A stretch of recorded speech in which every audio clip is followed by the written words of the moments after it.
이번 시간에는 인행사 23번부터 진행을 하겠습니다. 자, 융의 이론이 나와 있는데 융의 이론 주요 개념으로 옳지 않은 것은, 융에는 용어가 많이 출제가 되죠. 융은 프로이드와는 달리 분석 심리를 이끌어가면서 정신 구조도 프로이드와는 달리 보고 있고 리비도에 대한 해석도 달리하고 있습니다. 그리고 발달 단계에서 중요시하는 것도 역시 프로이드와는 다르지요. 그런 것처럼 하나하나 본다면, 자, 여기는 먼저 융의 용어 문제가 등장을 했습니다. 융의 이론의 주요 개념으로 옳지 않은 것은 페르소나라고 하는 것은 가면의 개념으로서 공식적 관계나 또는 사회생활 중에 밖으로 보여주는 나를 페르소나라고 합니다. 자아의 개념으로 외부로 보여지는 이미지, 이게 페르소나의 개념이 되겠습니다.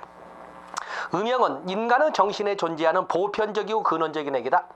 인간의 정신구조를 융은 프로이드와는 달리, 프로이드는 정신구조를 의식, 전의식, 무의식으로 나눴지만은 융은 전의식을 빼버리고 의식과 무의식으로만 나누되 무의식을 개인적 무의식 그리고 집단 무의식으로 나눴습니다. 이 무의식 속에 존재하고는 대부분의 집단 무의식 속에 존재하는 이런 하나의 어떤 근원적인 핵, 선험적이고 근원적인 핵을 원형이라고 합니다.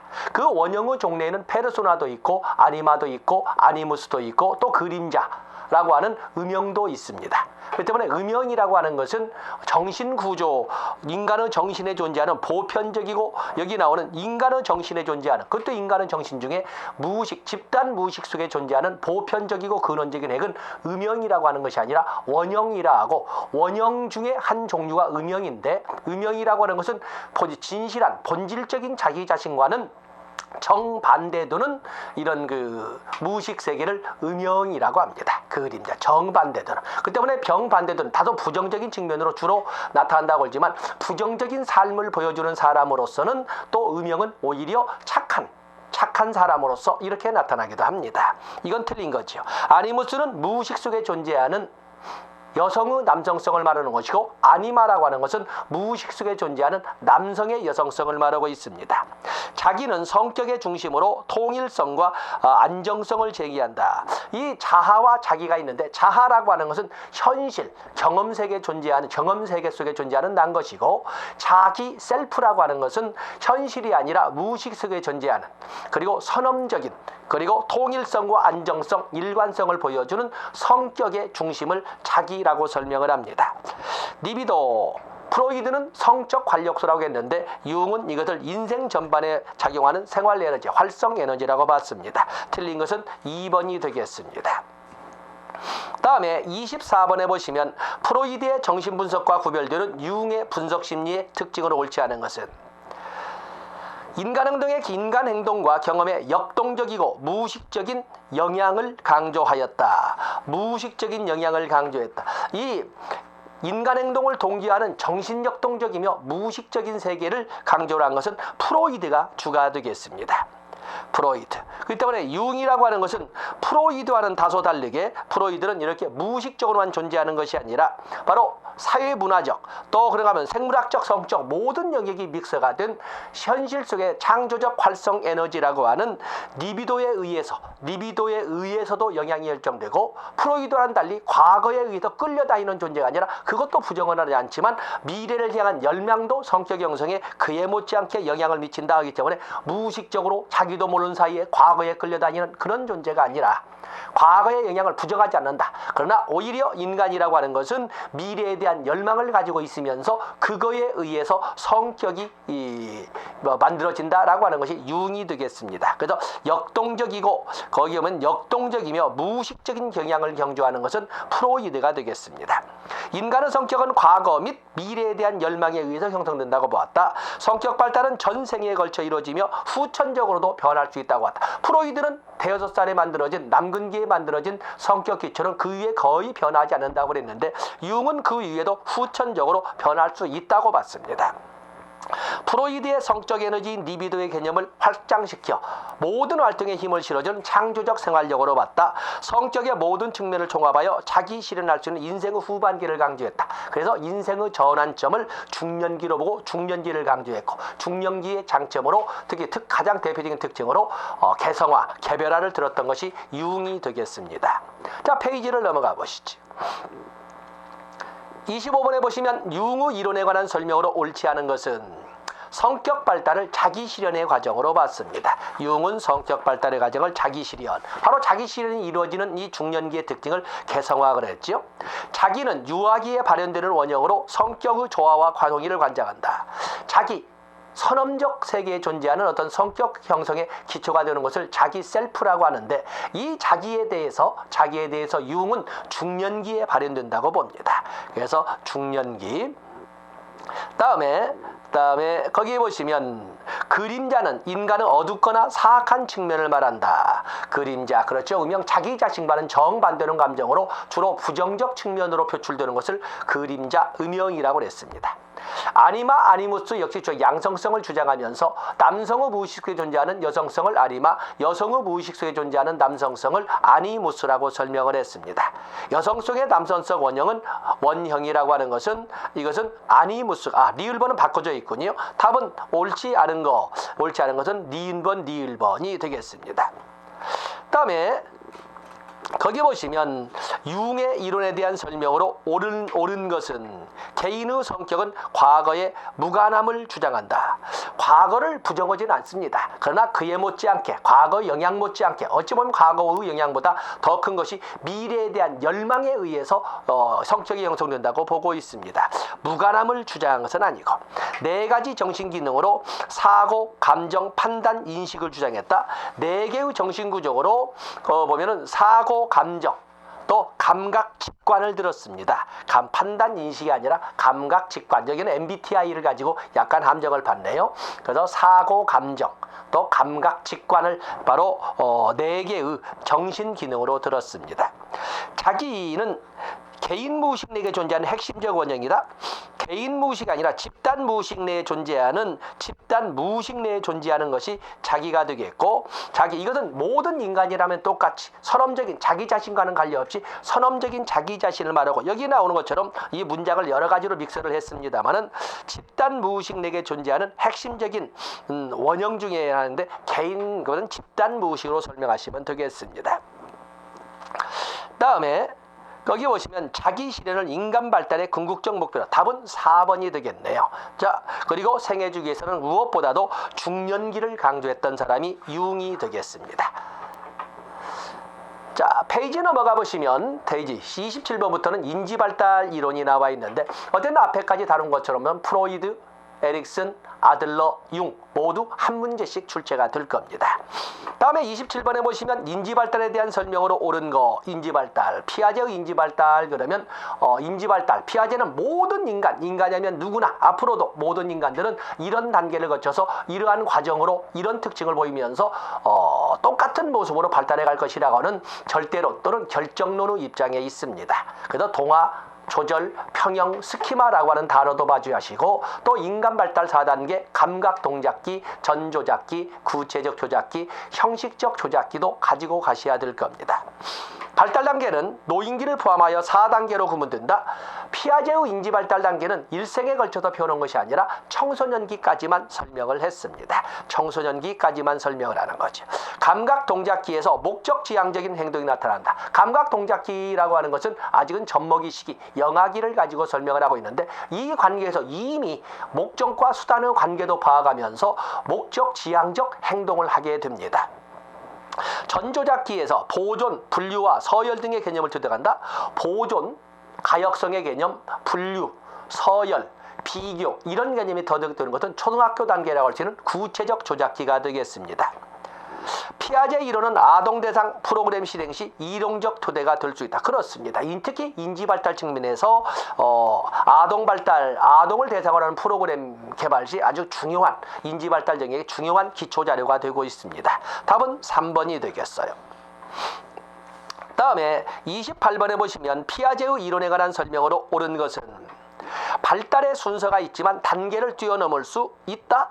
아닙니다. 피아제는 모든 인간은, 앞으로도 미래의 인간도 마찬가지로 모든 똑같은 과정을 밟으면서 똑같은 단계로 발전해 간다. 인지발달 과정으로서는 동화, 태어날 때부터 가지고 태어나는 환경에 적응하는 기본적 경향성으로서 인지기능, 인지 기능을 가지고 태어났는데 그것이 바로 환경과 사고 작용이면서 스키마를 형성한다고 합니다. 그 스키마에 대해서 동화, 조절, 평형을 통해서 스키마 2, 스키마 3, 스키마 4 이렇게 업그레이드 되어 간다고 누구나 그런다고 그랬고 이런 과정을 모든 인간들은 4단계의 과정을 통해서 이 4단계를 통해서 인지 발달이 이루어진다. 각각의 단계마다 그런 특징이 나타난다고 설명을 했습니다. 발달의 순서가 있고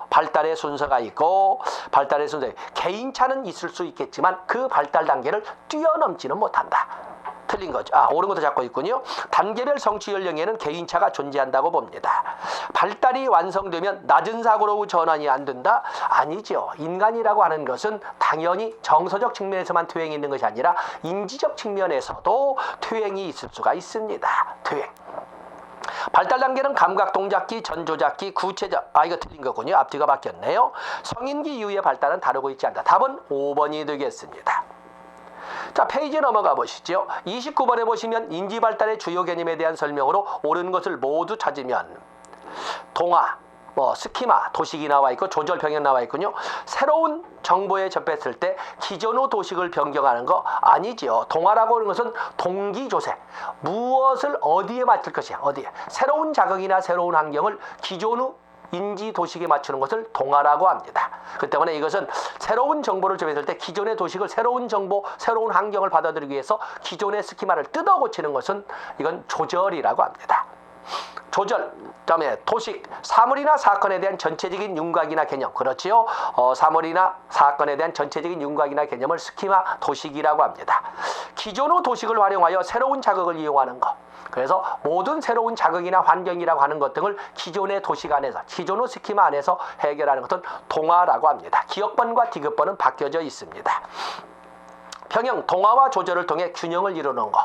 또 개인과 환경 간의 균형 상태나 만족스러운 상태를 이루는 것을 평형이라고 설명을 합니다. 옳은 것은 니은번과 리을번. 답은 3번이 되겠습니다.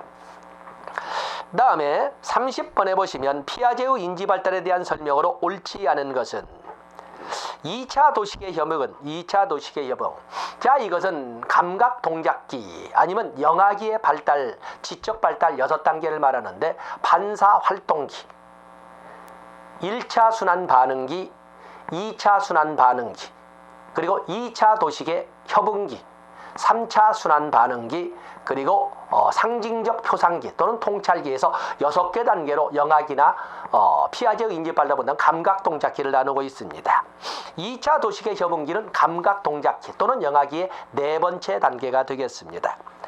대상영속성의 개념은 감각 동작기, 대상영속성의 개념은 대상영속성이라고 하는 것은 보통 아무리 늦어도 생후 24개월 정도면 완성이 되는 것, 24개월 정도는 완성이 된다고 해서 보통 대상영속성이 완성되는 것은 생후 18개월부터 24개월이라고 하는 상징적 표상기라고 설명을 합니다. 그 때문에 이것은 감각 동작기 6번째 단계가 되겠습니다. 다음에 보존 개념의 획득은 전조작기의 특징이다. 보존, 가역성, 분류, 서열, 비교 이런 개념으로 진행이 되는 것은 구체적 조작기의 특징이 되겠습니다. 서열 그리고 유목화 이런 그런 개념은 구체적 조작기의 특징이다.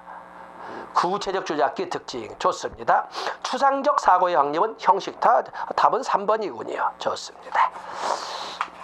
다음에 31번의 특징 피아제의 인지발달 중 다음에서 설명하는 개념은 보존의 개념을 획득하여 더 이상 보지 않아도 되겠죠. 보존, 가역성, 분류, 서열, 비교 이런 개념들이 등장을 하는 것은 그리고 논리적 사고로 전환이 이루어지는 직관적 사고에서 논리적 사고로 전환이 이루어지는 것은 구체적 조작기가 되겠습니다. 이건 서비스 문제라고 볼 수가 있겠습니다. 다음에 페이지를 넘어가 보시면 역시 피아제의 이론을 계속 설명하고 있습니다. 전조작기의 특징으로 옳지 않은 것. 언어 발달이 왕성한 것은 전조작기죠. 전조작기. 다음에 대상영속성이 발달하는 시기. 이거는 애매합니다. 대상영속성이 등장하고 발달한 것은 구체적 감각 동작기인데 발달이란 말이 좀 어쩡쩡하니 ing군요. 놔두보시고. 자기중심적 사고, 중심화, 물알론적 사고, 사물의 정신적 대치 이런 단어들, 또 실련론적 사고, 인공론적 사고, 자 이런 단어들은 전조작키가 되겠어요. 상위 개념과 하위 개념을 완전히 구분하지 못한다. 상징 개념을 획득한다. 즉 사물의 정신적 대치가 등장한다. 전부 전조작키. 그렇기 때문에 여기서는 시비가 되는 것이 발달이란 단어가 의심스럽지만 답은 2번이 가장 옳지 않은 것이 되겠습니다. 다음에 33번에 보시면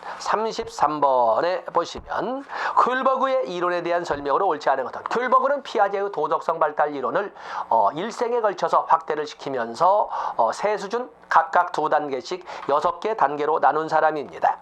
자, 거기 보시면 큘버그의 이론에 대한 설명으로 옳지 않은 것. 도덕 발달은 개인의 인지 구조와 환경 간의 상호작용의 결과라고 합니다. 그래서 보통 교재에서 설명할 적에 큘버그의 도덕성 발달 이론은 인지 발달 이론에 이렇게 포함을 시키고 있습니다.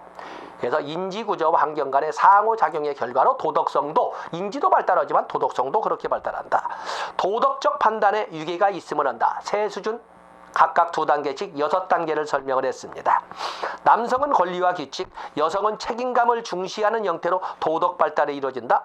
이건 틀린 거죠. 큘버그는 남성 중심으로 도덕성 발달 이론을 설명함으로써 나중에 길리건이 여성 도덕성 발달 이론을 주장하면서 큘버그는 지나치게 남성 중심적이었고 일방적으로 남성을 중심으로 하는 도덕성 발달 이론을 여성에게 일방적으로 적용을 시키려고 하는 문제점이 있다 비판을 받거든요. 여성 도덕성에 대해서는 언급하지 않겠습니다. 틀린 거고. 개인이 도달하는 최종 도덕 발달 단계는 다르다. 아동은 동일한 발달 단계 순서를 거친다. 피아제와 똑같이 인지 발달이나 큘버그가 말한 것처럼 도덕성 발달은 똑같은 어느 인간이나 똑같은 단계를 거쳐서 똑같은 과정에 있어서 특징을 보여준다라고 합니다. 더 아동은 동일한 발달 단계 순서를 거친다. 답은 3번 여성은 언급하지 않았다는 거. 함정은 5번에 있지요. 절대로는 입장에 있습니다. 다음에 34번은 좀 전에 설명했으니까 여러분들이 보시고 페이지를 넘어가 보시면 35번입니다. 파블로프 실험에서 음식을 벨소리와 연합하여 여러 번 제시하자 개는 음식 없이 벨소리만 듣고도 타액을. 자, 이것은 개의 타액 실험. 벌써 개의 타액 실험, 또 종치고 개밥 주고 침 흘리는 과정을 계속 반복했더니 나중에 개밥을 주지 않고 종소리만 들려도 침을 흘리게 되는 파블로프의 고전적 조건화설이 되겠습니다. 그렇기 때문에 쫄쫄 굶긴 개에게 개밥을 주었더니 침을 흘리는 것은 당연한 그 존재의 가치가 되겠는데, 그때 개밥만 먹어도 침을 흘리는 것은, 침이라고 하는 것은 무조건 반응인 것이고, 그때 침을 흘리게 하는 쫄쫄 굶긴 개에 대한 개밥은 무조건 자극이 되겠습니다. 그에 의해서 그걸 알고 종을 연결시키는, 종치고 개밥 주고 침 흘리는 과정을 계속 반복할 때 처음에 종이라고 하는 것은 아무런 의미가 없는 중립자극이었지만 그걸 반복하다 보니까 나중에는 종이 개밥이 없어도 종만 쳐도 침을 흘리게 됐을 때 그때 종이라고 하는 것은 개밥이 나올 것을 기대하도록 하는 조건 자극이고, 그것만 가지고도 침을 흘리는 것은, 종소리만 거도 침을 흘리는 것은 조건 반응이 되겠습니다. 자, 무조건 자극이라고 하는 것은 쫄쫄 굶기에 대해서 음식을 제시하는 것이고, 무조건 반응, 음식 제시 후 침을 흘리는 것이고, 벨소리, 처음에는 중립 자극이었다가 나중에 조건 자극으로 변한 거지요. 조건 반응, 이건 답은 다 맞는 것이 되겠습니다. 36번에 보시면 파블로프 이론에 대한 설명으로 옳은 것은, 파블로프가 나와 있지요. 환경적 자극에 능동적으로 반응하여, 이건 틀린 거군요. 이거 옳은 것을 묻고 있네요. 이 파블로프는 고전적 조건화설로서 학습자를 수동적 존재, 개밥 주니까 침을 흘리고 종소리를 주니까 하는 S형 조건화설로서 학습자를 수동적 존재로 봅니다. 인간 행동은 학습되거나 학습에 의해 수정된다고 본다. 파블로프를 포함한 모든 행동주의 심리학은 인간의 행동 변화나 학습이라는 것은 환경으로부터 주어지는 자극에 의해서 결정된다는 환경 결정론의 입장에 있습니다. 이건 맞는 거지요. 관찰학습의 중요성을 강조한 것은 반두라고, 개인의 사고와 인지적 역할을 강조하는 것은 인지이론으로서 개인의 사고와 인지적 역할을 강조하는 것은 피아제라든지 비고츠키나 콜버그도 있고, 또 실천론에 가서는 실천기술로 인지행동 이론에서도 강조하는 것이 되겠습니다. 강화와 처벌을 중요시하는 것은 행동주의가 되겠지만 이건 스키너에 대한 답이 되겠습니다. 답은 2번이 되겠습니다. 다음에 37번 여러분들이 해설 보시면서 충분히 접근해 보시면 되겠고, 페이지 넘어가십니다. 어떤 37번 다루고는 있지 않는 무조건 나옵니다. 워낙 이론 시간에 강조를 했기 때문에 제가 문제풀이에 다루지 않는 것이 해설 보시면서 여러분들이 가지고 가셔야 됩니다. 나옵니다. 페이지 넘어서 38번에 보시면 고정 비율, 이것도 역시 해설을 통해서 보겠는데, 어쨌든 강화라고 하는 것은 앞선 문제와 비교해 보면 행동의 발생 빈도를 높이는 것, 거꾸로 벌은 행동의 발생 빈도를 낮추는 걸 벌이라고 하는데, 어떻게 높이고 어떻게 낮출 것이냐를 가지고 정적, 부적이라는 말을 씁니다. 정적 강화 또는 정적 처벌인 같은 무언가를 플러스 시킴으로써 활동의 발생 빈도를 높이는 것은 정적 강화고, 뭔가를 플러스 시켜줌으로써 행동의 발생 빈도를 낮추는 것은 정적 처벌이라고 합니다.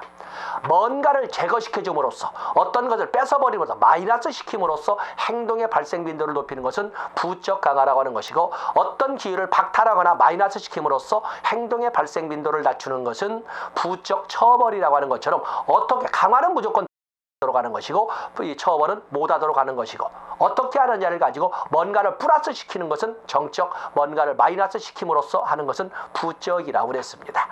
그런 것처럼 이 강화 스케줄은 그것을 어떤 방식으로 또 할 것이냐의 문제가 등장합니다. 계속적 강화와 단속적, 간헐적 강화가 있습니다. 계속적 강화라고 하는 것은 행동을 보일 때마다 강화물을 또는 보상이나 자극을 주는 것인데, 그에 비해서 단속적 강화는 띄엄띄엄 하는 겁니다. 고정 간격 강화, 고정 비율 강화, 변동 간격 강화, 변동 비율 강화가 있다고 그랬습니다.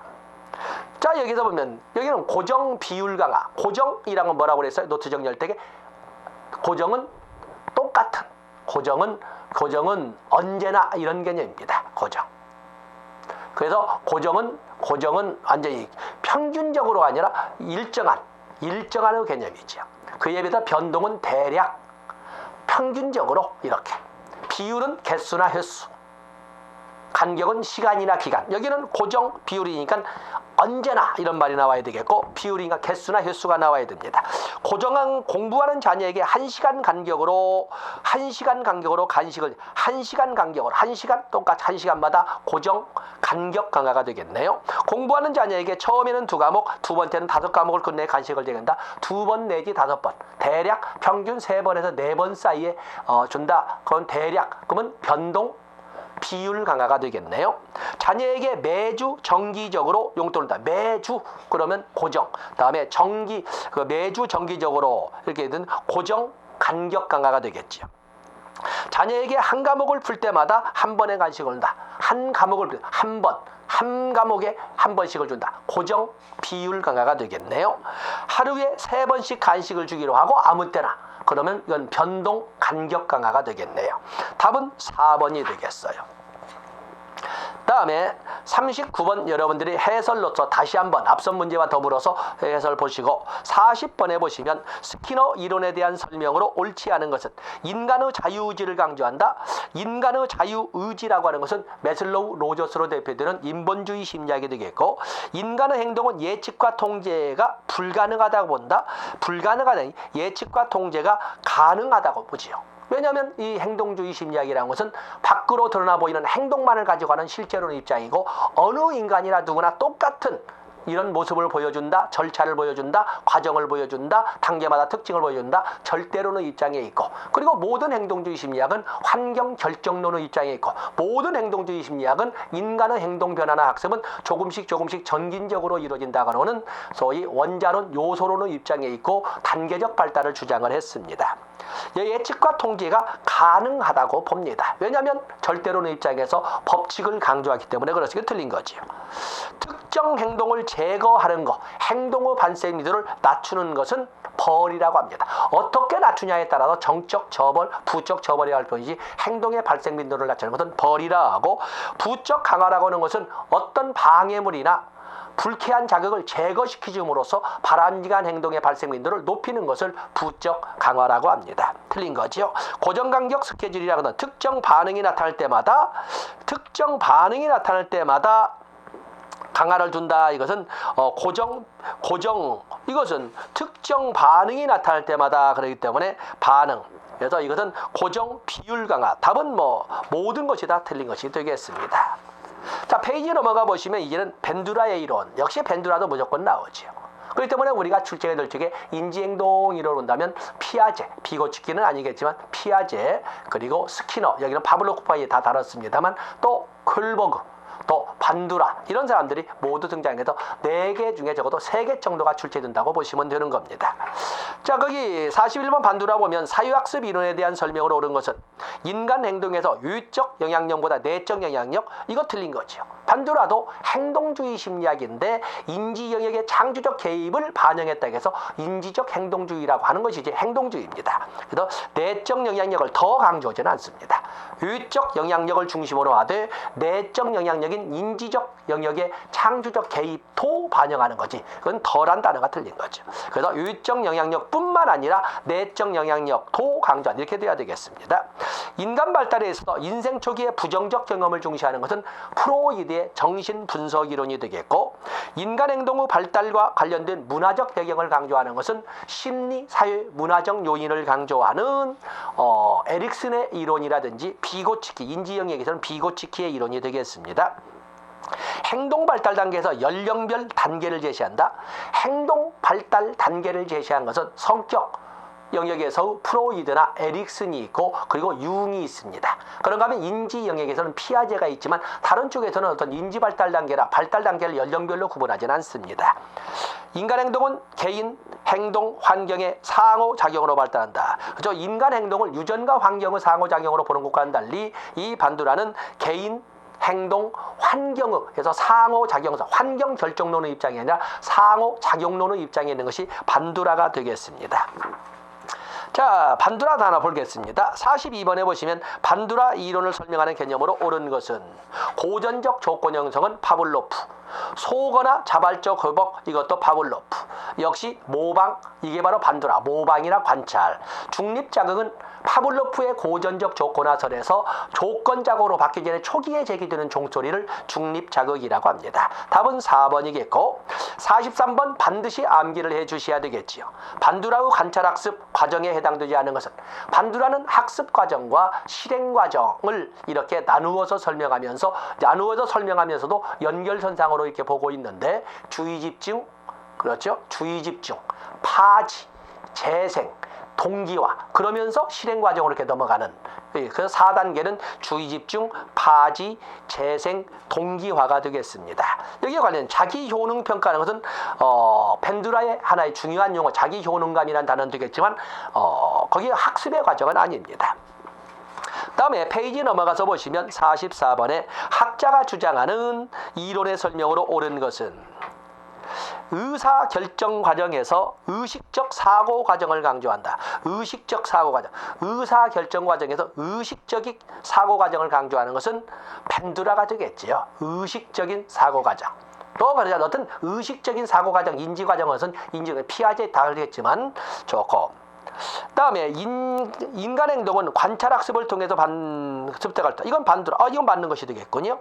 인간은 환경적 자극이 없어도 동기화가 가능한 자율적 존재이다. 인간을 자율적 존재로 보는 것은 인본주의 심리학의 메슬로우나 로저스가 되겠습니다. 인간 행동의 결정인자는 개인이 현실을 보는 방식에 달려있다. 개인이 현실을 어떻게 보느냐에 따른 소위 주관적 경험의 반영에 의해서 열린다고 보는 것은 이건 아들러가 되겠습니다.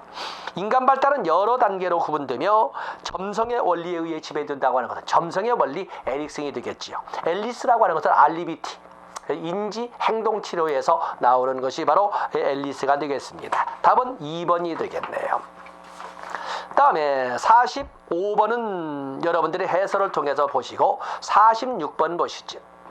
앨리스의 비합리적 신념의 예로 옳지 않은 것은, 앨리스는 인지행동 치료처럼 모든 인간의 행동은 정신, 인지, 사고에 의해서 달려있다. 그 때문에 잘못된 인지, 잘못된 사고가 잘못된 행동을 일으키게 되는 것이다. 잘못된 행동만 고쳐줄 수 있다면, 잘못된 행동도, 잘못된 사고만 바꿔줄 수 있다면 잘못된 행동도 고쳐질 수 있다. 이게 바로 인지행동 치료. 그 중에 앨리스는 잘못된 사고 영역, 특히 잘못된 신념을 강조했던 거죠. 잘못된 신념만 바꿔줄 수 있다면 문제 행동도 치유할 수 있다라고는 교육적이고 구조적인 접근법을 제시를 했는데, 바로 이 교육적이고 구조적인 접근법으로 앨리스가 제시한 것을 A, B, C, D, E 전략이라고 설명을 합니다. 자, 46번 앨리스의 비합리적 신념의 예로 옳지 않은 것은 이런 문제도 출제되고는 합니다. 나는 모든 일에 완벽해야 된다. 나는 모든 사람으로 사랑받아야 된다. 나는 어떤 문제든지 완전한 해결책은 있다. 이게 바로 비합리적. 이건 답은 3번이 되겠는데, 자, 이런 것처럼 삶의 어려움은 직면하기보다는 피해야만 한다. 이런 것이 쭉 나와 있는데, 해설을 통해서 어쨌든 이런 문제도 나온다는 거에서 같이 가미를 해놨습니다. 페이지 넘어가 보시면 앨리스의 A, B, C, D, E 전략을 제시했습니다. 잘못된 신념만 바꿔줄 수 있다면 문제 행동도 치유될 수 있다라는 것이 이렇게 되겠는데, A라고 하는 것은 선행 사건이고, B는 그런 사건에 대한 그 클라이언트의 잘못된 빌리프, 신념입니다. C라고 하는 것은 선행 사건이든 빌리프이든 간에 어떤 문제 행동, 결과를 말하는데, 그 문제 행동의 발생 원인을 대부분 사람들은 과거에는 선행 행동 A 때문에 C가 발생한다고 하는데, 그걸 부정하고 앨리스는 B 때문에 C가 발생한다고 이렇게 보는 겁니다. 잘못된 빌리프 때문에 바로 문제 행동인 콘클루전이 등장을 한다. 바로 이 경우에 사회복지사나 전문가가 클라이언트의 잘못된 빌리프를 논리적으로 반박하는 단계인 디스퓨트를 거치게 되면 효과가 있게 된다라고 설명을 합니다. 그래서 실질적으로 개입을 단계하는 것은 잘못된 클라이언트의 잘못된 신념을 논리적으로 반박하는 디스퓨트 단계가 되겠습니다. 답은 4번이 되겠어요. 다음에 인지행동 치료를 보면 48번으로 넘어가 보면 인지행동 치료에서 보시면 인지행동 치료에서도 우리가 고민했던 것은 도대체 그 문제 행동의 원인을 어디서 찾느냐?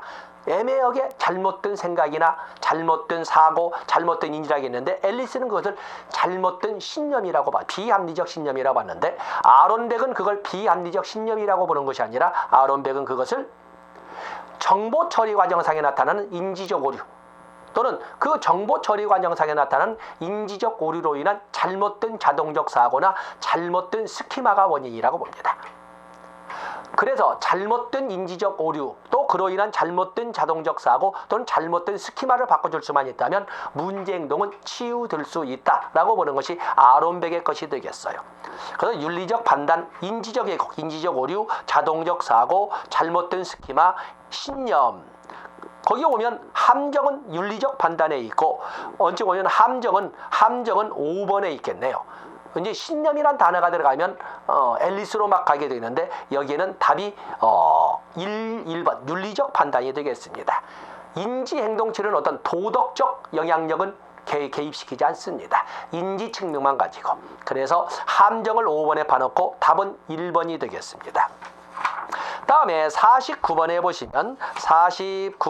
보시면 이번에는 인본주의 심리학이 이렇게 나와 있군요. 인본주의 이론의 주요 개념으로 오른 것은, 자, 인본주의 심리학은 메슬로우, 로저스 이런 사람들이 말 제3의 심리학, 제1의 심리학인 과거 결정론의 정신분석학, 제2의 심리가 환경결정론의 행동주의 심리학을 비판하고, 인간은 뭐에 의해서 결정된 대로 따라만 가는 존재가 아니다. 인간이라고 하는 존재는 결정되어서 따라가는 존재, 존엄하면서 주체적이고 자율적인 존재다라고 봅니다. 그래서 제3의 심리학이라고 하고, 어떤 사물이나 현상을 바라보는 것도 누구에 의해서 결정된 듯이 그렇게 따라만 가는 것이 아니라 저마다의 관점으로 세상을 바라보는 주관적 경험을 강조하는 이런 존재라고 보고 있습니다. 그래서 현상학적 심리학이라고도 합니다. 자아실현에 놓고, 인본주의는 표현을 달리하고 있지만 노저스나 메슬로우 궁극적인 것은 자아실현에 두고 있습니다. 무조건적이고 긍정적인 관심, 특히 이건 로저스의 상담의 3대 원칙, 관계의 3대 원칙으로 제시하는 걸로서 수용, 공감적 이해, 일치 중에 그중에 무조건적인 긍정적인 관심은 수용을 의미하고 있습니다. 소속과 애정의 욕구, 이건 매슬로우의 욕구 5단계에서 3단계, 생리적 욕구, 안전의 욕구, 소속 애정의 욕구, 존경의 욕구, 성장의 욕구, 그 중에 세 번째 단계, 열등감과 보상이라고 하는 것은 이것은 아들러의 개인 심리에서 나오는 거죠. 열등감을 보상받고자 하는 욕구는 우월을 향한 추구 노력으로 나타나고, 그거의 긍정적 측면은 사회적 관심으로 나타나는데, 그 기초를 너댓살 때 생활 양식으로 만들어가게 된다. 이런 말들을 쭉 설명했습니다. 여기는 인본주의에 관련된 단어는 어떤 니 1번 빼고 다가 되겠습니다. 다음에 50번에 보시면 인본주의 이론이 사회복지 실천에 미친 영향으로 옳은 것은 클라이언트 자기결정권의 중요성을 인식하게 된다. 그렇죠? 인간은 끌려다니는 존재가 아니다. 그렇습니다. 다양한 체계와의 긍정적 상호작용을 이해하는 틀을 냈다. 다양한 체계와 긍정적 상호작용을 이해하는 것은 이건 체계이론, 특히 환경체계에 대한 다양한 체계와 연결짓는 것은 생태체계 이론이 되겠습니다. 치료관계에서 일치성과 진실성의 중요성을 깨우쳤다. 노저스, 수용, 공감력의 일치. 일치라는 것은 경험과 인식의 합일, 또는 언행일치, 이걸 말하는 거거든요. 다음에 조건 자극의 중요성을 강조했다. 인간 발달에서 조건 자극의 중요성을 강조했던 것은 조건화설, 파블로프의 고전적 조건화설 종소리도 있고, 또 그런가 하면 스키너의 조작적 조건화설도 존재를 합니다. 여기에서 옳은 것은 자기결정권, 그리고 일치, 기억번과 디귿번이 되겠습니다. 자, 이 시간 이렇게 인본주의 총론까지 보고 다음 시간에 51번부터 진행하도록 하겠습니다. 고맙습니다.